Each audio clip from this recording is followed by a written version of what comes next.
Good morning friends. MCom sem 3ની અંદર financial અકાઉન્ટની અંદર આપણે શાસક કંપનીના હિસાબો ચાલે છે.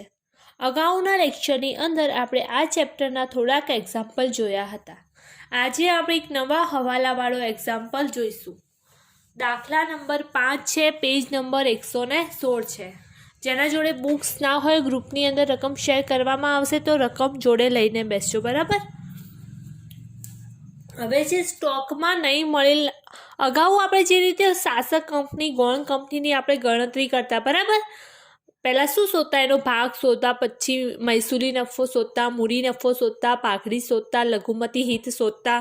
એ રીતે બધી ગણતરી કરવાની છે. પણ આની અંદર એક હવાલો એક્સ્ટ્રા આપ્યો છે, બરાબર, કે સ્ટોકમાં નહીં મળેલ નફા અંગે. હવે લાઇનસર તમને અલગ અલગ હવાલા આપ્યા હશે, એ આપણે સોલ્વ કરશું. પછી ડાયરેક્ટ એક આખો મોટો દાખલો તમારા એક્ઝામની અંદર પૂછાશે. તો આ રીતે આપણે અહીંયા દેખો, બે અલગ અલગ પાકા સરવૈયા આપ્યા હશે, એના ઉપરથી આપણે એકત્રિત પાકું સરવૈયું તૈયાર કરવાનું છે. તો અહીંયા દેખો, પહેલાં આપણને શું કીધું છે?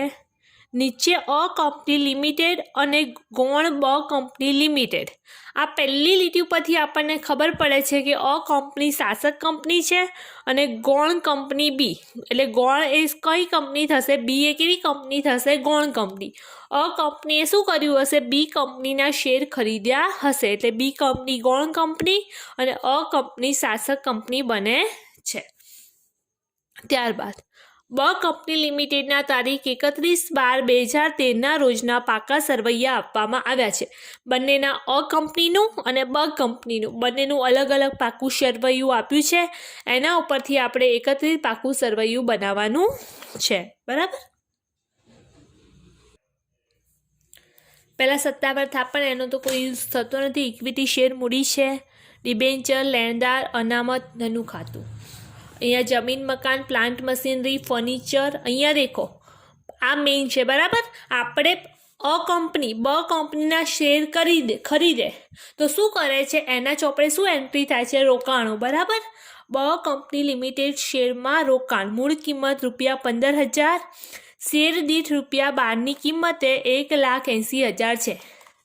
એનો મતલબ અ કંપનીએ બ કંપનીના કેટલા શેર ખરીદ્યા છે? 15,000 શેર ખરીદ્યા છે.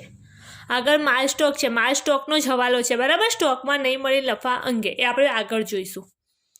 ત્યારબાદ છે પરચુરણ દેવાદાર. બ કંપની પાસે 20,000, અન્ય પાસે 40,000 બેંક શિલ્લક છે.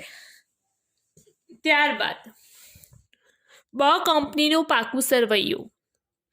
અહીંયા દેખો, 20,000 શેર, દરેક ₹10નું એવા પૂરેપૂરા ભરપાઈ થયેલ શેર 2 લાખ છે.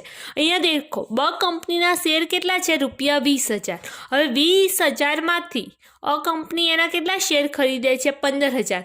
તો આના આધારે આપણે શાસક કંપનીનો અને લઘુમતી ભાગ શોધવાનો છે. એના પછી નનું છે પરચુરણ લેણદાર. અહીંયા દેખો, અ કંપનીના 20,000 ને અન્ય કંપનીના 50,000, ટોટલ 70,000. અહીંયા સામે દેખો, લેણદાર અ કંપનીના છે, જ્યારે દેવાદાર બ કંપનીના છે. તો આ સામે ઇન્ટર ટ્રાન્ઝેક્શન થશે. આ ગુપ્ત હવાલો કહેવાય, અંદર સમાયેલો સામે વ્યવહારો થયા છે. હવે આગળ દેખો, આ તો બધી મિલકતો આપેલી છે, બરાબર. હવે વધારાની માહિતી દેખો.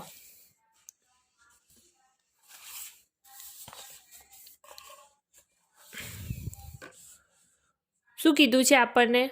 અ કંપની લિમિટેડ તારીખ 1/1/2013ના રોજ. આપણું વર્ષ ક્યારે ખતમ થાય છે? 31/12/2013ના રોજ. તો અ કંપની ક્યારે શેર ખરીદે છે? 1/1/2013ના રોજ બ કંપની લિમિટેડના શેર ખરીદ્યા. જ્યારે વર્ષ શરૂ થાય છે ત્યારે જ શેર ખરીદે છે. જે વખતે બ કંપની લિમિટેડના પાકા સરવૈયામાં નફા નુકસાન ખાતે ₹20,000ની જમા બાકી હતી. શરૂમાં જે 20,000ની જમા બાકી છે એને શરૂઆતની બાકી કહેવાય, બરાબર. શરૂની બાકીનો સમાવેશ મૂડી નફાની અંદર થાય છે. ત્યારબાદ આ સ્ટોકવાળો હવાલો છે. આપણે ડાયરેક્ટ છે ને પાકા સરવૈયાની અંદર, એકત્રિત પાકા સરવૈયાની અંદર જ આ સ્ટોકની એન્ટ્રી દર્શાવવાની હોય છે. અહીંયા આપી છે એ આપણે છે ને સ્ટોક ગણતી વખતે કરશું, બરાબર. અહીંયા સ્ટોકની આપી છે. શું કીધું છે? એકત્રિત પાકું સરવૈયું તૈયાર કરો. હાલ આપણે કોઈ સ્ટોકની જરૂર છે નહીં. હાલ આપણે જે રીતે ગણતરી કરતા હતા એ રીતે આપણે ગણતરી કરવાની છે. જે આપણા 5 સ્ટેપ છે એ લાઇનસર આપણે કરવાના છે, બરાબર. હવે આપણું પહેલા નંબરનું સ્ટેપ કયું આવે? જ્યારે આપણે ગણતરી કરીએ, એકત્રિત પાકું સરવૈયું આપણે તૈયાર કરવું છે, તો એના આપણે સ્ટેપ જોયા હતા. તો પહેલા નંબરનું સ્ટેપ આપણું કયું આવે છે? ગૌણ કંપનીમાં શાસક કંપનીનો ભાગ. ગૌણ કંપનીમાં શાસક કંપનીનો ભાગ. હવે અહીંયા દેખો, આગળ આપણે હાલ રકમમાં જોયું, ગૌણ કંપનીના કેટલા શેર હતા? ગૌણ કંપનીના ટોટલ કેટલા શેર હતા? ગૌણ કંપનીના ટોટલ 20,000 શેર હતા. એમાંથી એ કેટલા શેર ખરીદે છે? ₹15,000ના શેર ખરીદે છે, બરાબર. ગૌણ કંપનીના ટોટલ 20,000 શેર છે, બરાબર. એમાંથી શાસક કંપની એના કેટલા શેર ખરીદે છે? ₹15,000. તો એની અંદર તમે ભાગ શોધો, કેટલો આવશે?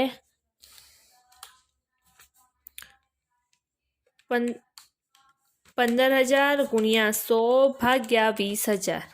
તો ટોટલ કેટલો ભાગ આવશે? 75%.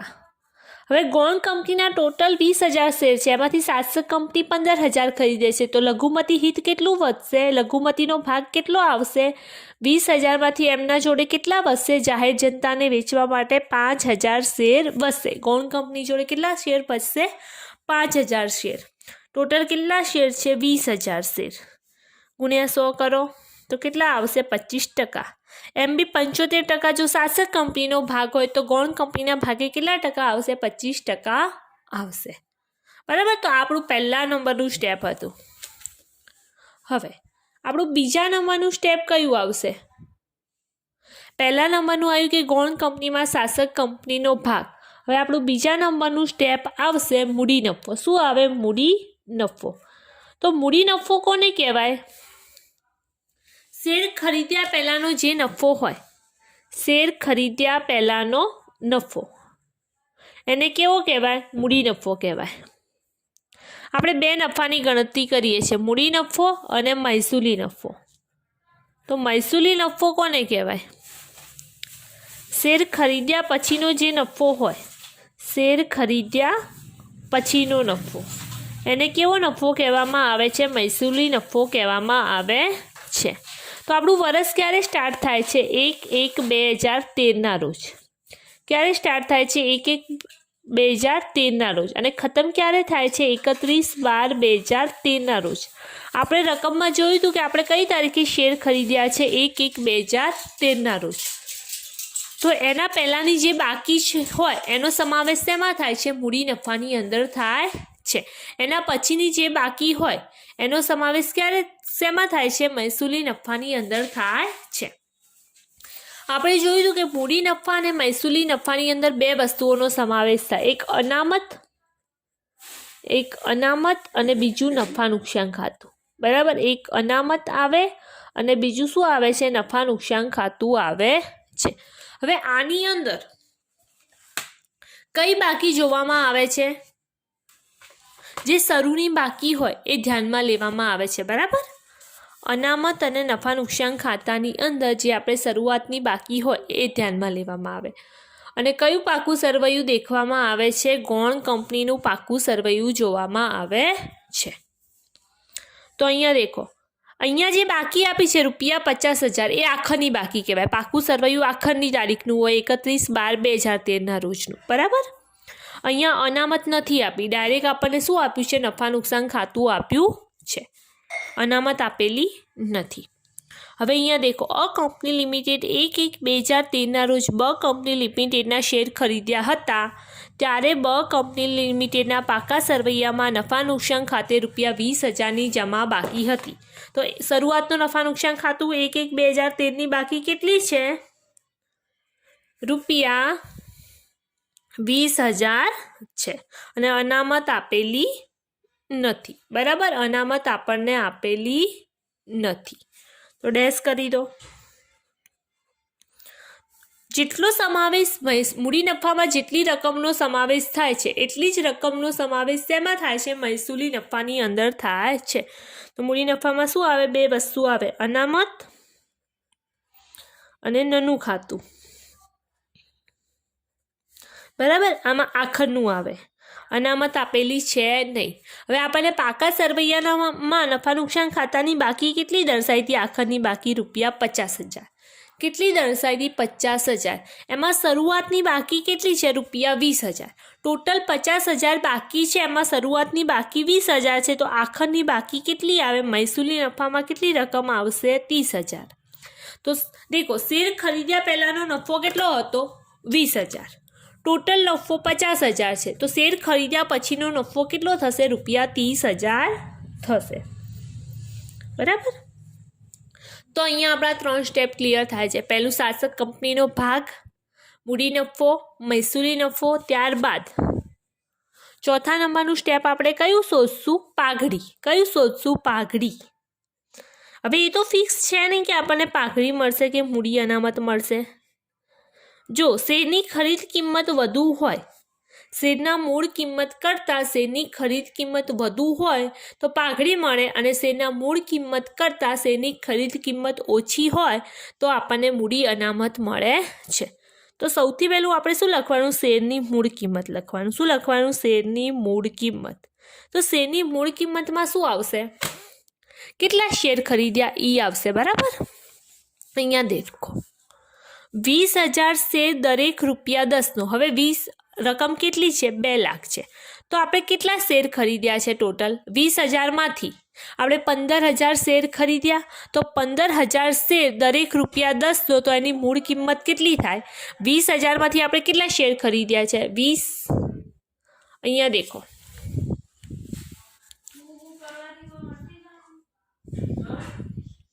આપણા જોડે 20,000 શેર છે, એમાંથી આપણે કેટલા ખરીદ્યા છે? 15,000 ખરીદ્યા છે. બરાબર. કેટલા ખરીદ્યા છે? 15,000.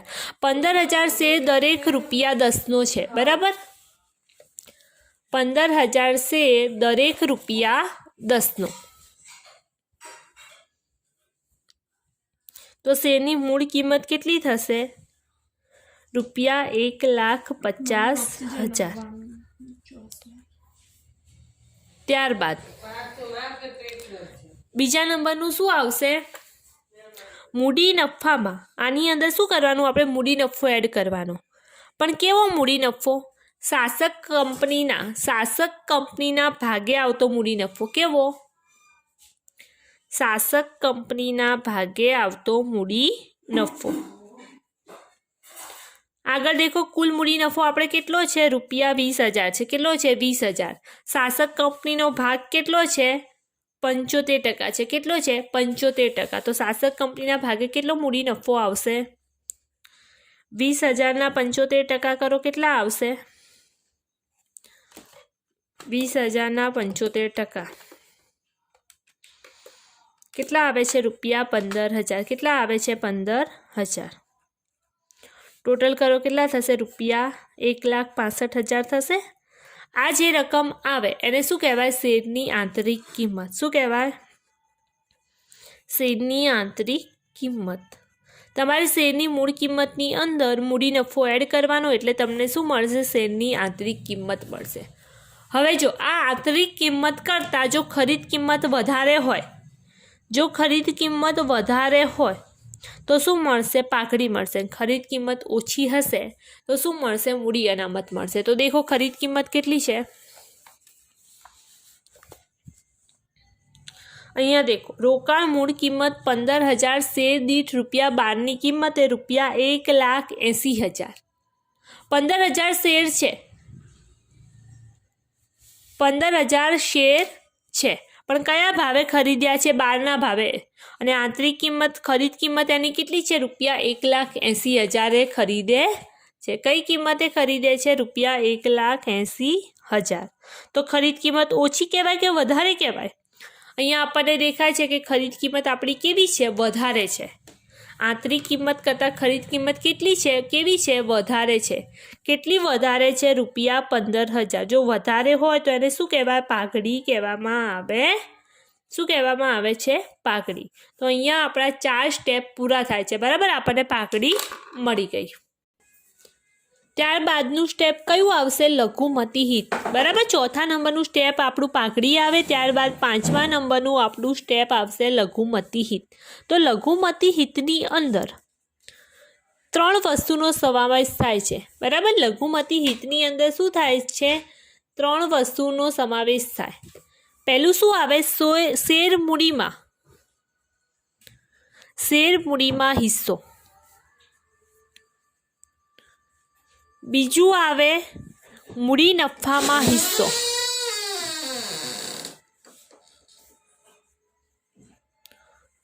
ત્યારબાદ આવે મહેસૂલી નફામાં હિસ્સો. હવે ગૌણ કંપનીની જેટલી શેર મૂડી હોય એમાં લઘુમતી હિસ્સો શોધવાનો. લઘુમતી હિસ્સો આપણે કયો શોધવાનો? જે આપણે લઘુમતી ભાગ 25% આવ્યું હતું એને આપણે શું કરવાનું? આ ત્રણેયમાં 25% ભાગ આપણે આપવાનો છે. તો શેર મૂડી આપણી કેટલી હતી? આપણે આગળ જોયું હતું. શેર મૂડી કેટલી હતી? અહીંયા દેખો, શેર મૂડી ટોટલ કેટલી છે? રૂપિયા 2 લાખ છે. કેટલી છે? 2 લાખ. એમાં તમે ભાગ કરો, કેટલા આવશે? 2 લાખના 25% કરો. 2 લાખના 25% કેટલા આવશે?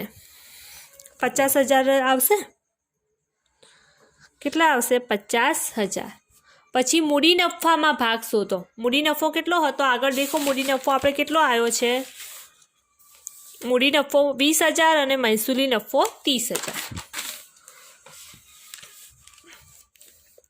તો 20,000ના 25% કરો. કેટલા આવશે? રૂપિયા 5,000. ત્યારબાદ આપણો મહેસૂલી નફો કેટલો છે? 30,000 છે. 30,000ના 25% કરો. કેટલા આવશે?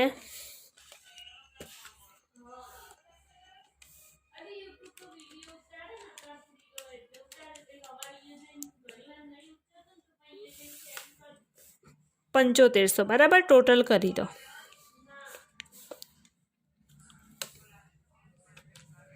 7500 પ્લસ 5,000 પ્લસ 50,000 ટોટલ કેટલું થશે? રૂપિયા 62,500. 62,500 આપણું શું આવશે? લઘુમતી હિત. હવે જે લઘુમતી હિત છે એ ક્યાં દર્શાવવામાં આવે છે? પાકા સરવૈયામાં મૂડી દેવા બાજુ દર્શાવવામાં આવે છે. ભૂલ્યા વગર પહેલાં વસ્તુ દર્શાવી દેવાની. અને પાઘડી ક્યાં દર્શાવવામાં આવે છે? પાકા સરવૈયામાં મિલકત લેણા બાજુ દર્શાવવામાં આવે છે. તો આપણી ગણતરી થઈ ગઈ. એના પછી હજુ એક ગણતરી છે, એ દર્શાવી હોય તો દર્શાવવાની, ના દર્શાવી હોય તો નહીં દર્શાવવાની. મહેસૂલી નફામાં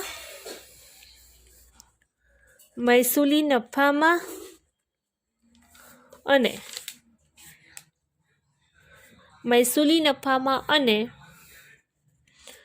મહેસૂલી અનામતમાં શાસક કંપનીનો ભાગ.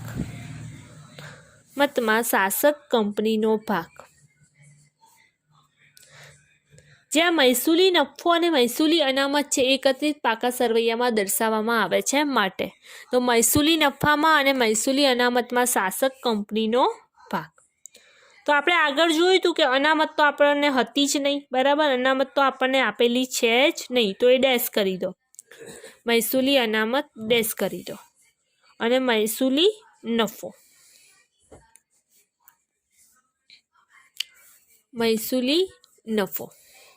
મહેસૂલી નફો કેટલો છે? આગળ દેખો, મહેસૂલી નફો ટોટલ કેટલો છે? રૂપિયા 30,000. અને શાસક કંપનીનો ભાગ કેટલો છે? 75,000. સોરી, 75%. તો 30,000ના 75% કરો. કેટલા આવશે? આ જે છે એકત્રિત પાકા સરવૈયામાં દર્શાવવામાં આવે છે. કેટલા આવશે? રૂપિયા 22,500. બરાબર. આટલા સુધી તો આપણે ગણતરી જોઈ હતી. અગાઉ જે દાખલા કર્યા હતા એની અંદર આ બધી વસ્તુ આવી હતી, પરંતુ આની અંદર આપણને એક વસ્તુ નવી આપી છે, એ આપણે શીખવાની છે. બરાબર. શું નવું આપ્યું છે? સ્ટોકની વસ્તુ નવી છે. બરાબર.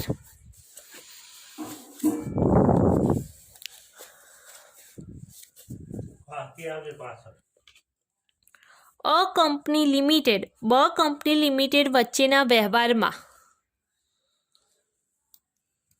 બ કંપની લિમિટેડ અ કંપની લિમિટેડ પાસેથી કોણ ખરીદે છે? બ કંપની લિમિટેડ અ કંપની પાસેથી. બરાબર. મૂળ કિંમત પર. અહીંયા દેખો, મૂળ કિંમત પર કીધું છે આપણને. વેચાણ કિંમત પર નથી કીધું, વેચાણ કિંમત પર કીધું નથી. મૂળ કિંમત પર 33.1/3 નફો ચડાવીને ખરીદેલ માલનો સમાવેશ થયો હતો. આની અંદર આપણો હવાલો શું છે? સ્ટોકમાં નહીં મળેલ નફા અંગે. બરાબર, સ્ટોકમાં શું થયું છે કે 33.1/3 ચડાવીને ખરીદેલ માલનો સમાવેશ થયો હતો. તારીખ 31/12/2013 રોજ બ કંપની લિમિટેડના માલ સ્ટોક નીચે પ્રમાણે સમાવેશ થયેલો હતો. કઈ રીતે સમાવેશ થયેલો છે દેખો. અહીંયા શું કીધું છે ખબર છે? બ કંપની લિમિટેડ પાસેથી ખરીદેલ માલ. બરાબર, તો અન્ય કંપનીનો આપણે કંઈ કરવાનું નથી. હવાલો કોનો છે? અ કંપની લિમિટેડ પાસેથી ખરીદેલ માલનો સ્ટોક. એની અંદર 33.1/3 નફો ચડાવેલો છે. બરાબર, એની અંદર જે નફો ચડાવેલો છે જે આપણને મળ્યો નથી. આની અંદર 33.1/3 નફો સમાયેલો છે, પરંતુ એ નફો આપણને મળ્યો નથી. બરાબર, અ કંપની પાસેથી ખરીદેલ માલના સ્ટોક અંગે જ્યારે આવો હવાલો આપણને આપ્યો હોય ત્યારે આપણે શું કરવાનું? ત્યારે હવાલો આપ્યો હોય ત્યારે અ કંપની એટલે જે શાસક કંપની હોય આપણી અ કંપની છે, બરાબર, અથવા કે શાસક કંપની. તો શાસક કંપનીના નનુ ખાતામાંથી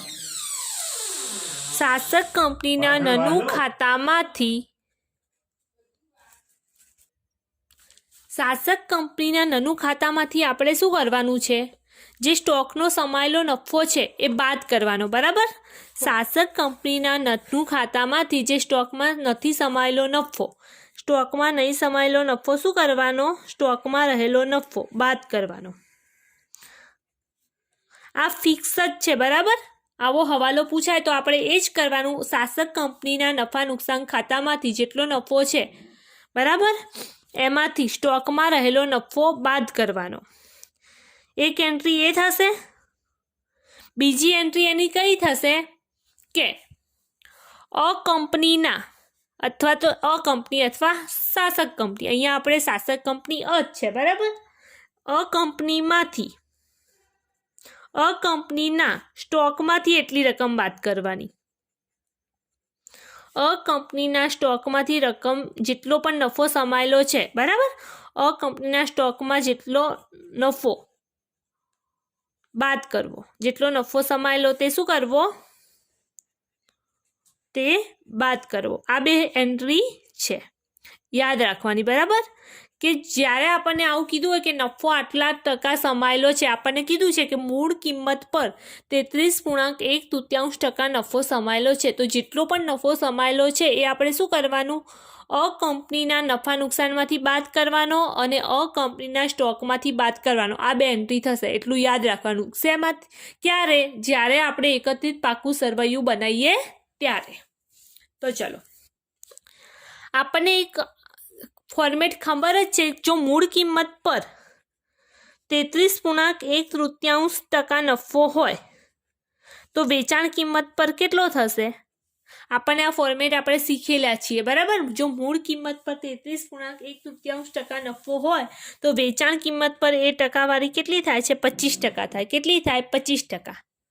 અને જો આપણને આ કોષ્ટક યાદ ના હોય, મૂળ કિંમત ઉપર 25% હોય તો વેચાણ કિંમત પર 20%, મૂળ કિંમત પર 50% હોય તો વેચાણ કિંમત પર 33.1/3. જો આપણને ટકાવારી ના યાદ હોય ને તો આપણે શું કરવાનું? ધારી લેવાનું. શું કરવાનું? ધારો કે મૂળ કિંમત કેટલી છે? 100 છે. મૂળ કિંમત પર કેટલો નફો ચડાયો છે એ લોકોએ? 33.1/3 એટલે 33.33. મૂળ કિંમત પ્લસ નફો કરો એટલે આપણને શું મળે? વેકી મળે. તો કેટલા થાય? 133.33.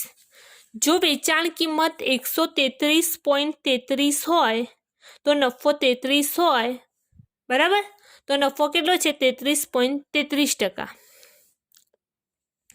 જો મૂળ કિંમત 133.33% હોય તો નફો કેટલો છે? 33.33%.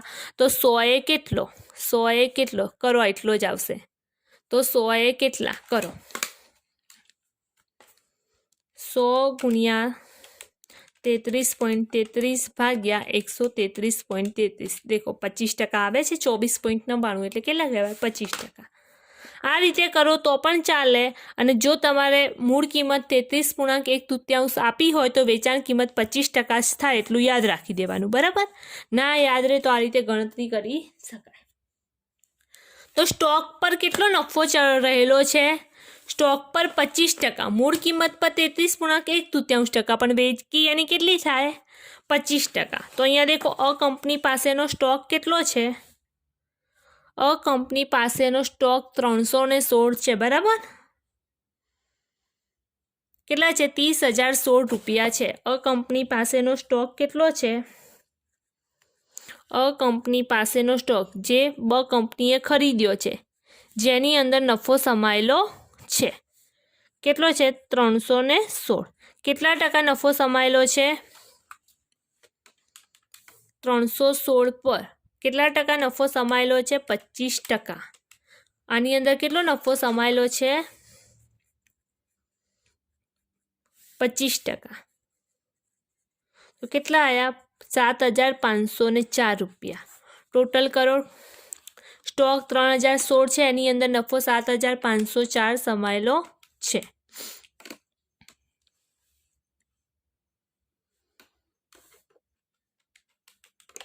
$316 પ્લસ 75,004।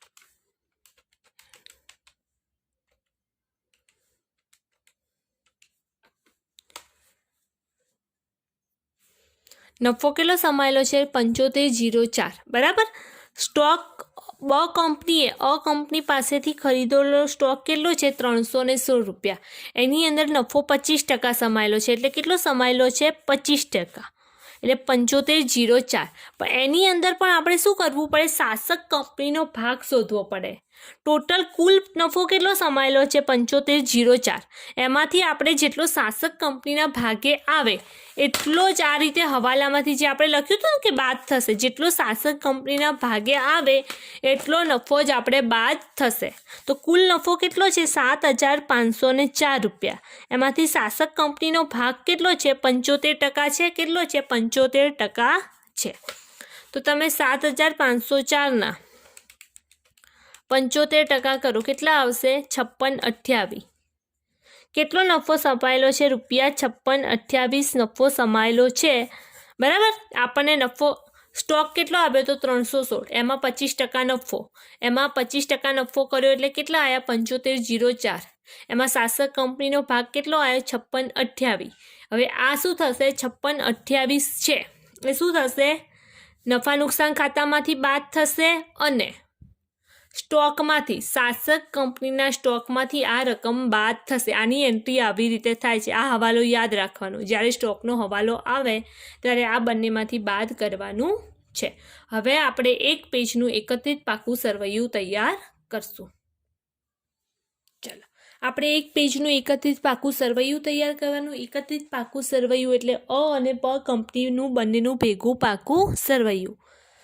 પરંતુ બીજી વસ્તુ લખતા પહેલાં સૌથી પહેલાં આપણે અહીંયા શું લખી દઈએ? લઘુમતી હિત આપણે લખ્યું હતું, બરાબર। મૂડી દેવા બાજુ શું આવે છે? લઘુમતી હિત। અને મિલકત તેના બાજુ શું આવે છે? પાઘડી। તો આપણે ગણતરીમાં દેખો લઘુમતી હિત કેટલું આવ્યું હતું? અહીંયા દેખો લઘુમતી હિત કેટલું આવ્યું હતું? ₹62,500। આ પહેલાં લખી દેવાનું, કેમ કે ભૂલી જવાય નહીં। પછી દેખો પાઘડી કેટલી આવી હતી? પાઘડી આવી હતી ₹15,000। કેટલી આવી હતી? 15,000। ચલો, હવે લાઇનસર બંનેની રકમ જોતા જવાનું અને લખતા જવાનું, બરાબર। ચલો, પેલું સત્તાવાર થાપણ છે એટલે એ આવે નહીં। ઇક્વિટી શેર મૂડી છે, એના પછી શું છે? ઇક્વિટી 27,000 શેર, દરેક ₹10નો પૂરેપૂરા ભરપાઈ થયેલ 2,70,000। જ્યારે એકત્રિત પાકું સરવૈયું તૈયાર કરીએ ને, શેર મૂડી છે ને ખાલી, શેર મૂડી ખાલી કોની લખાય છે? શેર મૂડી ખાલી હોલ્ડિંગ કંપનીની જ લખાય છે, બરાબર। શેર મૂડી ખાલી કોની લખાય છે? હોલ્ડિંગ કંપનીની લખાય છે। ભલે એના અડધા શેર ખરીદ્યા હોય તો પણ અડધા શેર ખરીદ્યા હોય તો એના બદલામાં આપણે એને શું આપીએ છીએ લઘુમતી હિત. એની શેર મૂડી આની અંદર આવતી નથી. તો ખાલી કોની લખવાની? શાસક કંપનીની કેટલી છે? ₹2,70,000. ચલો આગળ દેખો હવે. ત્યારબાદ આપણને શું આપ્યું છે? 6% ડિબેન્ચર.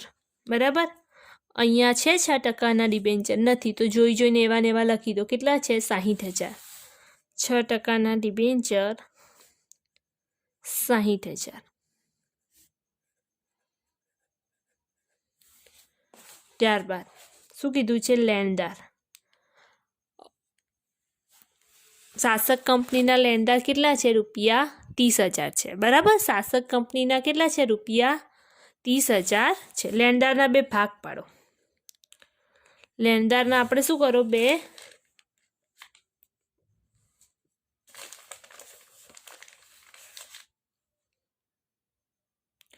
લેણદારના 2 ભાગ પાડો. અ કંપની અને બ કંપની. અ કંપનીના હાલ આપણે જોયા લેણદાર કેટલા હતા? ₹30,000 હતા. કેટલા હતા? 30,000. હવે ગૌણ કંપનીના દેખો કેટલા છે લેણદાર? ગૌણ કંપનીના ટોટલ લેણદાર અહીંયા દેખો કેટલા દેખાય છે આપણને? અ કંપનીના 20,000 અને અન્ય 50,000 એમ કરી અને ટોટલ કેટલા છે? ₹70,000 છે.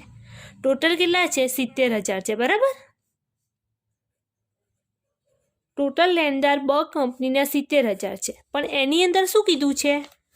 અ કંપનીના 30,000 છે. અ કંપનીના કેટલા છે? અ કંપનીના 30,000 છે. અને બ કંપનીના કેટલા છે? અ કંપનીના 20,000 સમાયેલા છે અને અન્ય કંપનીના કેટલા છે? 50,000. તો આની અંદર જે અ કંપનીના 20,000 લેણદાર સમાયેલા હોય એનો સમાવેશ થાય નહીં. બરાબર, એનો સમાવેશ થાય નહીં. પરસ્પર વ્યવહાર છે. કેમ પરસ્પર વ્યવહાર છે?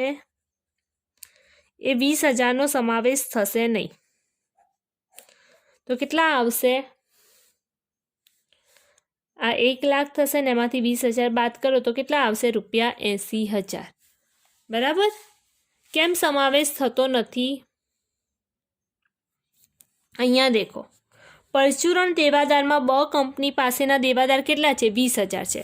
અને અહીંયા અ કંપનીના લેણદાર કેટલા છે? 20,000 છે. તો સામે આ બંને 20,000 એકબીજામાંથી માઇનસ થઈ જશે. આ પરસ્પર ટ્રાન્ઝેક્શન છે. આની અંદર અ કંપનીના દેવાદાર સમાયેલા છે, જ્યારે આની અંદર બ કંપનીના લેણદાર સમાયેલા છે. તો બંનેની અંદરથી 20,000 રૂપિયા માઇનસ થશે. તો લેણદાર પતી ગયા. ચલો હવે શું છે? આગળ દેખો શું છે? સામાન્ય અનામત. સામાન્ય અનામત છે. કેટલી છે? ₹60,000. આમાં તો છે જ નહીં સામાન્ય અનામત બ કંપનીની, તો ખાલી અ કંપનીની છે. કેટલી છે? ₹60,000. ચલો ત્યારબાદ શું છે? નફા નુકસાન ખાતું છે. શું છે? નફા નુકસાન ખાતું. બરાબર, બંનેનું નફા નુકસાન ખાતું આવશે. નફા નુકસાન ખાતું. અ કંપની. હવે અહીંયા દેખો, અ કંપનીનું નફા નુકસાન ખાતું કેટલું છે? ₹70,000. પરંતુ આપણે આગળ એક હવાલો આવ્યો તો સ્ટોકનો. બરાબર, આગળ આપણે શું આવ્યો તો? હવાલો. કેટલા રૂપિયા હતા? 56,28. કુલ નફો 75,04 હતો. એમાં શાસક કંપનીના ભાગે કેટલા આપ્યા હતા? 56,28. એની આપણે શું કીધું હતું કે અ કંપનીના નફામાંથી બાદ થશે. બરાબર, અ કંપનીના નફામાંથી અને અ કંપનીના સ્ટોકમાંથી આ જે નફો સમાયેલો છે એ બાદ થશે. તો સ્ટોકનો સમાયેલ નફો. સ્ટોકમાં સમાયેલ નફો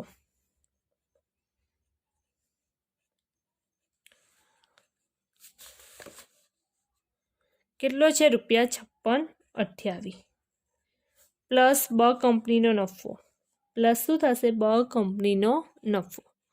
બ કંપનીનો નફો કયો જે મહેસૂલી નફાની આપણે ગણતરી કરી હતી આગળ દેખો શાસક કંપનીના ભાગે કેટલો મહેસૂલી નફો આવ્યો તો ₹22,500 એ અહીંયા આવશે બરાબર 22,500 ગણતરી કરી અને બહાર કાઢી દો 70,000 છે એમાં નહીં સમાયેલ સ્ટોક 56,28 પ્લસ નફો 22,500 બહાર કેટલી રકમ આવશે ₹86,87,2 બરાબર 86,872 બહાર આવશે।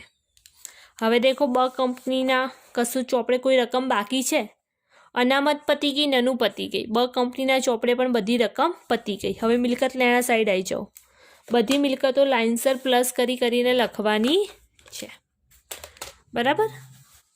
તો પહેલાં દેખો પાકડી તો આપણે લખી દીધું ત્યારબાદ જમીન મકાન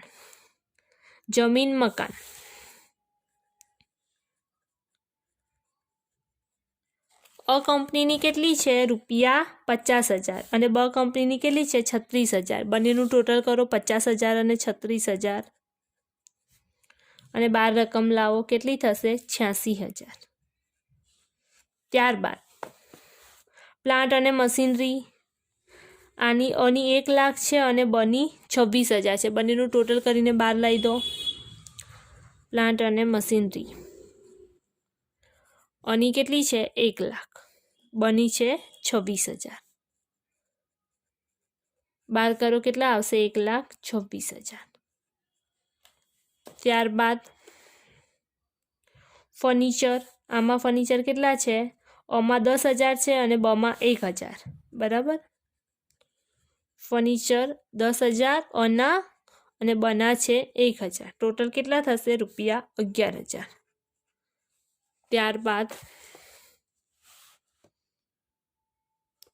શું કીધું છે બ કંપની લિમિટેડના શેરમાં રોકાણ હવે સામે બે એન્ટ્રી કેન્સલ થાય બ લિમિટેડનું રોકાણ કેન્સલ થાય છે અને બ કંપની લિમિટેડના શેર આ બંને એન્ટ્રી સામે કેન્સલ થઈ જાય છે આ બે વસ્તુ એની અંદર આવે નહીં। ત્યારબાદ સ્ટોક આપણે તમને કીધું હતું અનો સ્ટોક કેટલો આપ્યો છે દેખો ₹60,000 આપ્યો છે માલનો સ્ટોક અનો બે અંદર હવાલા કરો અ અને બ અલગ દર્શાવો અનો માલ સ્ટોક કેટલો છે ₹60,000 આપણે આગળ હવાલામાં દેખ્યું હતું કે જે 56,28 છે એ સ્ટોકમાંથી અના સ્ટોકમાંથી બહાર થશે સ્ટોકમાં સમાયેલ નફો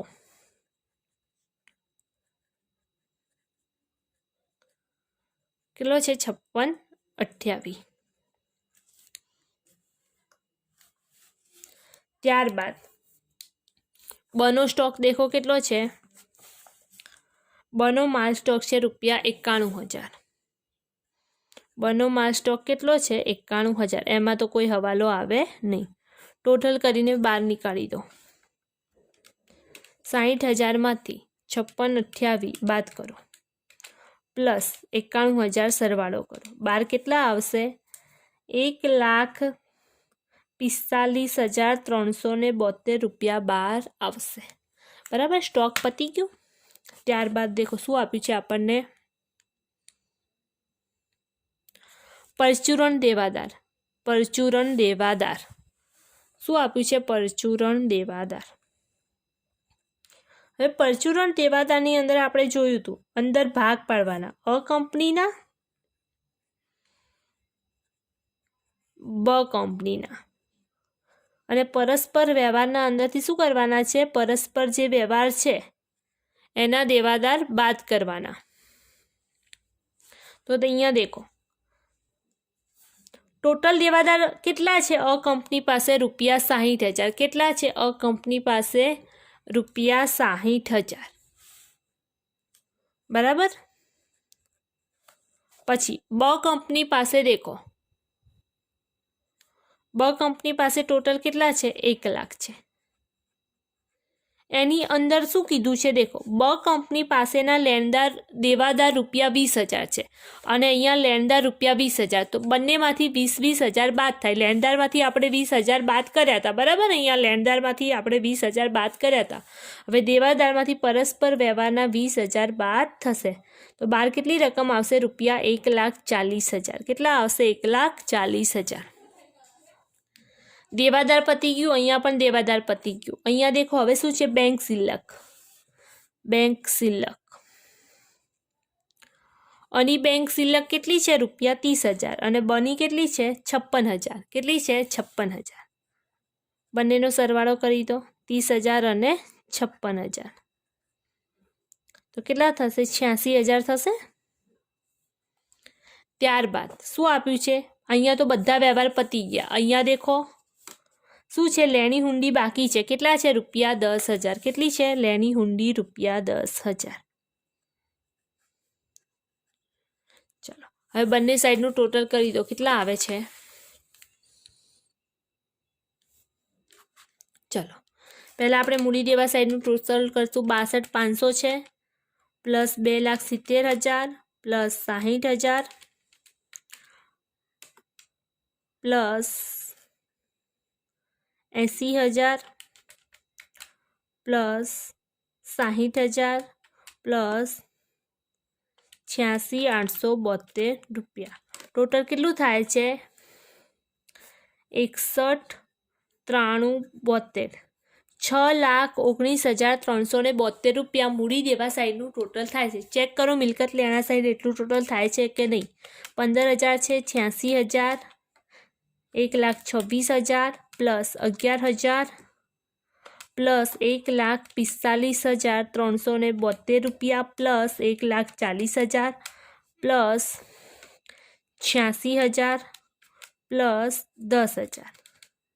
બરાબર. આ સાઈડ પણ એટલું ટોટલ થાય છે, એનો મતલબ આપણો જવાબ સાચો. 6,19,372.